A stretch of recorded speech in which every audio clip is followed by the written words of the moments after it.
Ceci est un livre audio autogénéré par Google. Introduction. Notre étude portera sur l'identification de Dora à une gouvernante, révélée dans la dernière séance de son analyse avec Freud. Nous espérons trouver là un prisme privilégié pour penser le mécanisme complexe de l'identification dans l'hystérie. Pourquoi Dora s'identifie-t-elle à une gouvernante ? Et en quoi cette identification est-elle particulièrement révélatrice du processus hystérique ? Il s'agira d'établir que cette identification a pour objet une fonction de gouvernante ou de domestique, impliquant une série d'identifications aux personnages ayant en commun un tel trait, à savoir, les deux gouvernantes apparaissant dans l'histoire, mais aussi la mère et la domestique du deuxième rêve. Mais pourquoi d'abord, dans le cas de Dora, s'intéresser particulièrement à l'identification ? On connaît le reproche que Lacan adresse à Freud, de ne pas s'être demandé avant tout et d'abord, non seulement ce que Dora désire, mais même qui désire dans Dora. L'approche par la relation d'objet est en effet superficielle et trompeuse, dans la mesure où elle fait abstraction du fait que dans le cas de l'hystérique, il n'y a pas de positionnement subjectif immuable à partir duquel son désir s'exprime, mais une série de postures identificatoires par lesquelles son désir se fait valoir mensongèrement comme celui de l'autre, et dans lesquelles le moi, support de ces identifications, s'affirme dans sa fonction de méconnaissance. De sorte que pour percer à jour quelque chose du désir de l'hystérique, l'analyste doit préalablement cerner les identifications par lesquelles elle le masque, le cède à l'autre et l'insatisfait. Faute de quoi, l'identité sexuelle doit demeurer principalement une question. Qu'est-ce qu'une femme ? Dont les identifications trahissent symptomatiquement la quête, tout en différant incessamment la résolution. Pour le dire plus directement, l'identification est un mécanisme privilégié de l'hystérie, puisqu'il permet de répéter la question de l'identité sexuelle en s'assurant de ne jamais la clore. Le savoir du sexuel, dont la recherche hante l'hystérique, fait ainsi obstacle à ce qu'elle trouve effectivement son être sexué. Et c'est à partir de cette position subjective problématique, où le « je ne sais pas » du savoir hystérique laisse échapper la vérité de l'être, qu'il s'agit de saisir ce qu'il en est de la nature de son désir. Ceci pourrait en partie expliquer qu'au moment même où la résolution semble proche à Freud, où ses attentes d'un achèvement de la cure sont au plus haut, Dora s'arme du signifiant du savoir pour mettre brusquement un terme à celle-ci. « Savez-vous, docteur, que je suis ici aujourd'hui pour la dernière fois ?» Or il n'échappe pas à Freud qu'il faille chercher l'origine de cette expression biaisée du désir, trahissant la résistance à l'analyse, dans une identification ultime de la jeune fille. Quand avez-vous pris cette décision ? Il y a 15 jours, je crois. Cela ressemble fort à ce que dit une domestique ou une gouvernante qui donne son congé 15 jours à l'avance. Remarquons en effet que Dora s'identifie là à une gouvernante ou une domestique en général, par conséquent à une fonction qui n'est pas forcément l'apanage d'une personne en particulier. Pour être plus précis, considérons que la gouvernante des cas, sur laquelle Dora associe immédiatement après la remarque de Freud, fait l'objet d'une identification dans la mesure où elle porte le trait unaire de cette fonction de gouvernante ou de domestique, lequel constitue un signifiant qu'elle a en commun avec d'autres personnages de l'histoire, qu'ils soient réels, la mère, la gouvernante de Dora, ou hallucinée, la domestique du deuxième rêve. C'est pourquoi nous défendrons l'idée que cette identification à une fonction de gouvernante n'est pas séparable de la communauté des personnages que Dora relie par ce signifiant, et ce, pour la raison qu'elle perçoit en eux un désir semblable au sien, qu'elle s'efforce de vivre par procuration et ainsi d'insatisfaire. De sorte que cette identification doit nous apparaître comme typiquement hystérique et faire symptôme. Mais avant de présenter les étapes par lesquelles nous tenterons de le justifier, esquissons brièvement la signification que cette fonction gouvernante ou fonction domestique peut bien prendre dans la réalité psychique de Dora, et ce que ce signifiant peut avoir de particulièrement hystérogène. Voici ce que Freud dit spécifiquement de l'identification aux domestiques. Rôle des domestiques. Un intense sentiment de culpabilité, à propos de vol, d'avortement, etc., naît parfois chez une femme par identification à ces personnes de basse moralité. Bien souvent ces dernières surgissent dans son souvenir, comme des femmes méprisables dont les figures se trouvent sexuellement liées à celles du père ou du frère. On trouve diverses craintes, crainte de la prostitution, de sortir seule, peur de trouver un homme caché sous le lit, etc. Le fait que la vile conduite du chef de famille à l'égard des servantes soit expiée par le sentiment chez la fille, du ravalement de soi semble constituer une tragique expiation. La domestique est représentée psychiquement comme un personnage indigne, de basse moralité, déprécié dans la mesure où il est un objet sexuel dégradé. Or, c'est en tant que femme, assignée à un certain rôle dans l'ordre phallique, qu'elle est visée par cette dépréciation. En effet, dans la double morale de la morale sexuelle civilisée, les hommes et notamment le père sont implicitement autorisés à une vile conduite. Mais il n'en va pas de même pour les femmes, dont la sexualité doit être située au-delà de tout soupçon d'indécence jouisseuse, crainte de la prostitution et de trouver un homme caché sous le lit, et infailliblement articulée à la fonction maternelle, l'opprobre leur étant jeté dès qu'elle se solde par une dépense improductive, débouchant par exemple sur un avortement. Nous verrons ainsi comment, dans la quête de son identité féminine, Dora est douloureusement confrontée à un ordre privilégiant la jouissance phallique, et comment le thème de la morale est mobilisé pour appuyer sa revendication. Les thèmes de la solitude, de la fécondité et de la virginité en servent également d'étais, sans parvenir pour autant à déjouer le fatal échec d'une revendication qui demeure soutenue en profondeur par le sentiment de culpabilité. Car si Dora s'identifie à cette figure sexuellement et moralement ravalée qu'est la domestique, c'est dans la mesure où prime son identification à l'idéal paternel venant déprécier le moi et satisfaire son besoin masochiste de punition. De sorte que c'est au service du père et de sa jouissance, et à payer pour les fautes de celui-ci, que Dora voue et cède son propre désir, s'identifiant également par là à l'épouse et à la mère qu'elle supplante dans l'oblativité. Néanmoins et réciproquement, cette aliénation au désir de l'autre doit aboutir à une expiation, être récompensée par un rachat, c'est-à-dire à un sauvetage de l'âme par le don, l'abandon et même le sacrifice du corps sexué.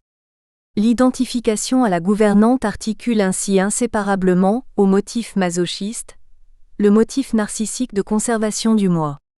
Il apparaît aussi que, pour expliquer la culpabilité qui s'y exprime, il est nécessaire de recourir au refoulement de l'amour oedipien pour le père, dont le ravivement brutal masque un désir homosexuel pour Madame K. C'est pourquoi nous devons envisager l'identification à une gouvernante non à partir d'un seul personnage, mais d'une constellation de figures dramatiquement voire tragiquement reliées entre elles dans le scénario d'un fantasme hystérique. Et nous ne saurions non plus penser l'identification hystérique de manière univoque, sans considérer les identifications diverses, tant en nombre qu'en nature, dont elle procède pour faire symptôme. Il conviendra donc de traiter, dans une première partie en forme de préambule théorique, des différentes identifications à l'origine du symptôme hystérique, ou encore, de mettre en évidence que l'identification hystérique s'élabore à partir de plusieurs autres types d'identification. En nous appuyant notamment sur l'exemple célèbre de la toux nerveuse de Dora, nous montrerons que pour faire symptôme, l'identification hystérique doit procéder d'un conflit psychique provenant des identifications oedipiennes, à savoir, l'identification régressive au père et l'identification rivalitaire à la mère. Or, en s'exprimant sur la scène d'un fantasme bisexuel, dans lequel se prolonge l'indécision quant au veut d'être ou d'avoir le phallus, ce conflit trouve à se résoudre dans le symptôme d'une revendication de castration comme condition d'obtention de l'amour de l'autre supposé en jouir. Si bien que l'identification symbolique paraîtra fonder les identifications imaginaires, impliquant le travail de la pulsion de mort au-delà du maintien narcissique. Enfin, ces considérations nous amèneront à la nécessité de définir l'identification hystérique à partir du phénomène du transfert, comme une comédie sans foi, jouée pour l'autre, par laquelle le moi se maintient narcissiquement dans une dramatisation masochiste. Nous serons alors en mesure d'ouvrir le moment clinique de notre analyse. Dans une deuxième partie en effet, nous aborderons le rapport de Dora à sa gouvernante, en soutenant l'hypothèse qu'il consiste en une identification hystérique, au-delà de la relation à l'objet d'abord aimé puis haï. C'est que le rôle ambivalent que cette gouvernante peut jouer auprès de Dora, à la fois de mère substitutive, d'éducatrice morale et sexuelle, enfin d'amante homosexuelle réelle ou fantasmée, mais aussi de faire-valoir, de boniche à tout faire, au service de l'amour oedipien pour le père et de la haine corrélative pour la mère, s'articule à une castration commune qui n'échappe pas à la perspicacité de la jeune fille. Dès lors la gouvernante, en place et à la place de la mère, tient lieu d'objet d'une identification rivalitaire, selon les voies du raisonnement analogique suivant. Dora est à MK et Madame K ce que la gouvernante est au père et à la mère, à savoir une épouse et une mère substitutive en même temps qu'une femme définie par un surplus de castration. Cette identification, dans la mesure où elle opère sur le terrain imaginaire d'une compétition homosexuelle de Dora vis-à-vis de sa gouvernante, nourrit une position de contestation et de revendication possible. Mais elle trahit surtout un primat de l'identification symbolique, une allégeance à la loi, notamment celle du langage, débouchant sur le transfert envers l'autre supposé savoir en matière de morale et de sexualité. Nous soutiendrons qu'un tel transfert a bien lieu de Dora à sa gouvernante placée en position de sujet supposé savoir.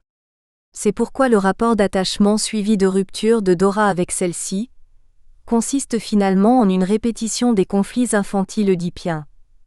La vengeance contre et le remplacement de la mère auprès du père, pour obtenir l'amour de celui-ci, tout en cherchant à satisfaire la culpabilité par la punition du rejet et de l'exclusion. De sorte que le rapport à la gouvernante n'a jamais été que d'instrumentalisation et de domination, pour faire écran à un désir caché par la demande d'amour au père et l'identification à celui-ci. Car à travers cette équation où Dora égale la gouvernante qui elle-même égale la mère, mais aussi par l'identification régressive au père objet d'amour, se joue en dernière analyse l'impossibilité d'une identification féminine de Dora à Madame K et le refoulement du désir pour cette dernière. Toutefois, si l'identification à Madame K ne peut permettre à Dora d'accéder au mystère de la féminité, elle peut s'accomplir par défaut, sous les traits de l'épouse de MK et de mère adoptive de leurs enfants. Or cette prétention étant également partagée par la gouvernante des K, nous verrons dans une troisième partie quel est le point d'accroche d'une identification hystérique de Dora à celle-ci. Beaucoup d'éléments similaires relient en effet les deux jeunes femmes, pour que Dora y perçoive l'expression d'une communauté de désir. Une semblable histoire débutant par un traumatisme dont l'agent est MK, lequel devient pour toutes deux objet d'énamoration. Ensuite un même appel au père passant significativement par l'écriture d'une lettre. Mais tandis que l'histoire traumatique et la lettre sont réelles pour la gouvernante, elles sont en partie ou totalement fictives, voire hallucinées, pour Dora, et se comprennent à partir du refoulement d'un désir mettant en scène un fantasme bisexuel. Car si Dora s'identifie à la gouvernante pour avoir fantasmatiquement MK, elle ne s'en identifie pas moins à MK pour avoir la gouvernante, et au-delà de celle-ci, Madame K, c'est pourquoi l'appel au père est en fait une demande disjointe du désir coupable, destinée à le dissimuler, l'empêcher et l'insatisfaire. La lettre apparaît ainsi comme le signifiant du secret, qui recouvre le et détourne du mystère de la féminité qui est le véritable objet du désir. Une fois de plus, c'est sous l'aspect de la castration et sous l'égide de l'identification symbolique qu'il faut comprendre l'identification de Dora à la gouvernante des K. Dora symbolise la perte du phallus par la perte inféconde de la virginité, au terme d'une relation sexuelle fantasmatique avec MK, que pour sa part la gouvernante a réellement vécu. Mais le besoin masochiste de punition, ici trahi dans le symptôme, le choré, apparaît contrebalancé par le relais narcissique d'une identification à la Vierge divinisée, la Madone qui seule, par son sacrifice, peut prétendre à l'amour de l'autre.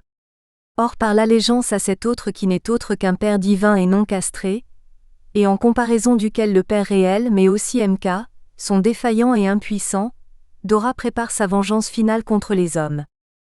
Il apparaîtra dans une quatrième partie que cette vengeance, l'identification à la fonction gouvernante a pour charge de l'accomplir. Nous en découvrirons les traits dans le personnage de la domestique du deuxième rêve. L'identification onirique se répétera alors dans l'identification hystérique de la dernière séance. En effet, dans l'incapacité où se trouve Dora d'incarner la femme, l'enjeu consiste pour elle à échapper à l'alternative dans laquelle l'être féminin se définit par les signifiants phalliques de fille, d'épouse et de mère. Il lui faut s'arracher à l'ordre dans lequel elle n'est qu'un objet d'échange pour le désir masculin. Or, la fonction gouvernante, en tant qu'elle implique la dévalorisation sexuelle de la Vierge déflorée, le célibat, le refus de la maternité ou l'incapacité à enfanter, semble une perspective crédible pour sortir du circuit du don et de l'échange des femmes, réglé sur la jouissance phallique. Certes, comme fonction, La gouvernante se définit d'incarner et de satisfaire la demande de l'autre, de n'être véritablement en existence, en nature et en valeur que par l'appel de l'autre, bref, d'être toute pour l'autre et par conséquent rien pour lui, c'est-à-dire un être entièrement relatif à l'autre, aliéné à ses signifiants maîtres. Cependant le mode d'aliénation et l'autre ne sont plus les mêmes, selon qu'ils renvoient au système anthropologique du don, où s'échangent des liens entre personnes, ou bien au système utilitaire du service des biens, où s'échangent des biens par des services. Or, en s'identifiant à une fonction gouvernante, Dora entend quitter et subvertir le premier système pour intégrer le second, au motif qu'elle n'y serait plus aliénée à l'autre paternel et familial par des liens personnels et s'en trouverait par là même acquittée de la dette symbolique. C'est en partie ce qu'elle exprime lors de la dernière séance, où elle revêt les insignes d'une gouvernante pour quitter la cure, comme si la relation analytique ne constituait pas un lien social, mais seulement un service des biens. Ainsi réduite à une fonction, à un métier dont les actes n'engagent pas l'être, Dora joue une comédie sans foi, dans laquelle le don de son corps préserve son âme en retrait. Et c'est en tant qu'amérante, miroitée dans les traits de la domestique, que Dora fait retour dans le deuxième rêve pour accomplir sa vengeance, telle une revenante angoissante et angoissée, agente de mort elle-même déjà morte,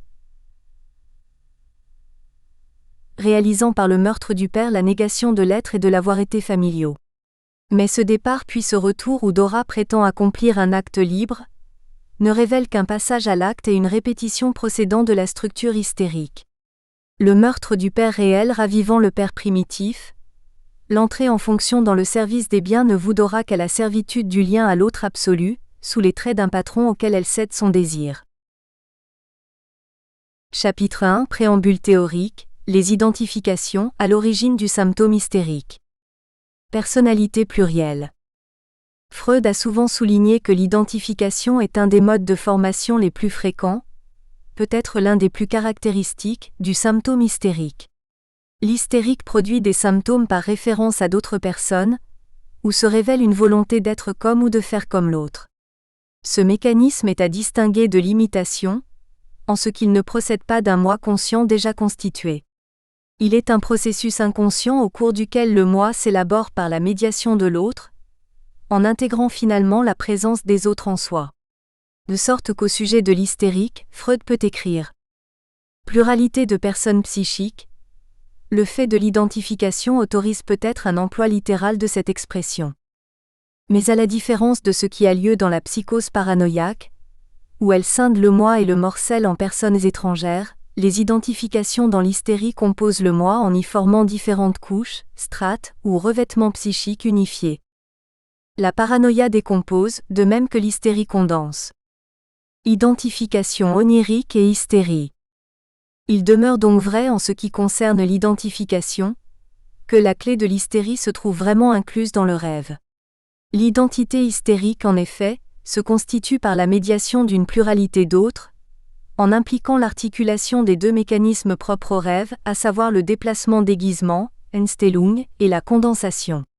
Voici ce que Freud écrit à propos de l'identification onirique. L'identification consiste en ce que seule une des personnes connectées par un élément commun parvient à être représentée dans le contenu du rêve, alors que la deuxième personne ou les autres personnes semblent être réprimées pour ce qui est du rêve. Mais dans le rêve, cette unique personne recouvrante rentre dans toutes les relations et situations qui découlent d'elle, ou des personnes recouvertes. Dans la formation composite, qui s'étend à des personnes, existent déjà dans l'image de rêve des traits qui sont propres aux personnes, mais qui ne leur sont pas communs, de sorte que par la réunion de ces traits apparaît de façon déterminée une nouvelle unité, une personne composite. De plus, ces figurations complexes et composites, condensation, ces formations déplacées et défigurantes, Entstellung, ressortissent au même motif dans l'hystérie que dans le rêve, contourner la censure pour réaliser un désir. Citons la suite du texte. Cette personne composite ou personne par identification, maintenant exempte de censure, est propre à être accueillie dans le contenu de rêve, et c'est en recourant à la condensation de rêve que j'ai satisfait aux exigences de la censure de rêve. Là où est aussi présenté dans le rêve un élément commun aux deux personnes, celui-ci est habituellement une invite à chercher un autre élément commun dissimulé, dont la présentation est rendue impossible par la censure. Ici a eu lieu en quelque sorte au bénéfice de la présentabilité, un déplacement concernant l'élément commun. Or Freud soutient que l'enjeu essentiel de ces compositions unifiées de personnes, c'est la figuration à la fois révélatrice et dissimulante du moi du rêveur lui-même. C'est un fait d'expérience, auquel je n'ai trouvé aucune exception, que tout rêve traite de la personne propre. Les rêves sont absolument égoïstes. Là où dans le contenu de rêve ce n'est pas mon moi, mais seulement une personne étrangère qui apparaît, je peux tranquillement supposer que mon moi se cache par identification derrière cette personne. Freud reviendra plus tard sur cette affirmation de l'égoïsme du rêve, notamment dans le fragment, pour montrer que le rêve n'est pas indépendant de l'autre auquel il est raconté et pour qui il est fait. Il n'en demeure pas moins qu'existe, au fondement même des mécanismes communs au rêve et à l'hystérie, une quête répétée de l'identité. Et celle-ci se réalise par un fantasme inconscient où le moi, prenant une multiplicité de visages qui sont en même temps des masques, s'affirme dans sa fonction de méconnaissance, et comme une entité à laquelle le sujet se trouve alors aliéné.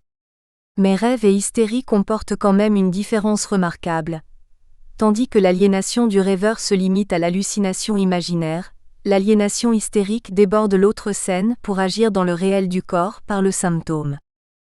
Méconnaissance de l'identité sexuelle. Une tâche redoutable de l'analyse est alors de démêler les innombrables identifications par lesquelles passe l'hystérique dans cette recherche inlassable de son identité, laquelle est, au fond, une identité sexuelle que le sujet ne parvient pas à trancher. Dora en est un cas exemplaire. Ces symptômes se déploient comme une constellation de traits identificatoires où l'on reconnaît des personnages aussi variés que le père, la mère, le frère, Monsieur K, Madame K, la cousine, la tante paternelle, les gouvernantes ou encore la Madone Sixtine. Autant de figures constituant des tentatives ratées de résoudre la question de son être femme. Identification multiple dans le symptôme. Il en ressort que le mécanisme d'identification dans l'hystérie pose la question de l'identité psychique en la complexifiant considérablement. D'abord, les personnages qui hantent l'hystérique sont nombreux et divers, témoignant d'une quête d'identité qui demeure pathologiquement inachevée, du fait que le moi qui s'y constitue a pour fonction de masquer le sujet à lui-même. Mais de plus, les types de processus identificatoires qui y sont à l'œuvre sont eux-mêmes hétérogènes et enchevêtrés. Comme nous allons le voir, les différentes voies d'identification, formatrices du symptôme hystérique, débordent le mécanisme pour lequel on réserve généralement le nom d'identification hystérique, en faisant référence à l'exemple des jeunes filles d'hôpital ou de pensionnat, présenté par Freud dans l'interprétation du rêve, puis comme troisième type d'identification dans Psychologie des foules et Analyse du moi. Ce type d'identification ne pourra être pleinement abordé qu'une fois que nous aurons explicité les identifications oedipiennes, régressives et rivalitaires, dont il est issu, tout en mettant en évidence les types d'identification dont il se distingue et le fantasme bisexuel qui le sous-tend. Pour ce faire, nous traiterons d'un exemple de formation symptomatique, la toux nerveuse de Dora, qui présente un caractère de surdétermination notable, par les motifs et désirs contradictoires qu'il implique, et la diversité des objets et des types d'identification dont il relève. 1. L'identification régressive au père. L'identification à l'objet d'amour. La toux nerveuse de Dora est un exemple suffisamment significatif pour que Freud le reconduise dans Psychologie des foules, plus de 20 ans après l'écriture du fragment, afin d'illustrer le rôle de l'identification dans la formation du symptôme névrotique. Il situe son interprétation dans un contexte oedipien d'amour de Dora envers son père, la jeune fille souffrant du même symptôme tussif que celui-ci. Le symptôme est le même que celui de la personne aimée. Ainsi, par exemple, Dora dans le fragment d'une analyse d'hystérie imite la toux du père. Cette remarque confirme la position que Freud tenait déjà en 1899, lorsqu'il écrivait à Fliss au sujet du choix des névroses pour distinguer l'hystérie de la paranoïa. L'hystérie est allo-érotique et se manifeste principalement par une identification à la personne aimée. Mais l'analyse de 1921 définit en outre la modalité et la voie de cette identification. Nous espérons que vous avez apprécié cet aperçu. Pour continuer à écouter ce livre audio sur Google Play Livres, utilisez le lien dans la description de la vidéo.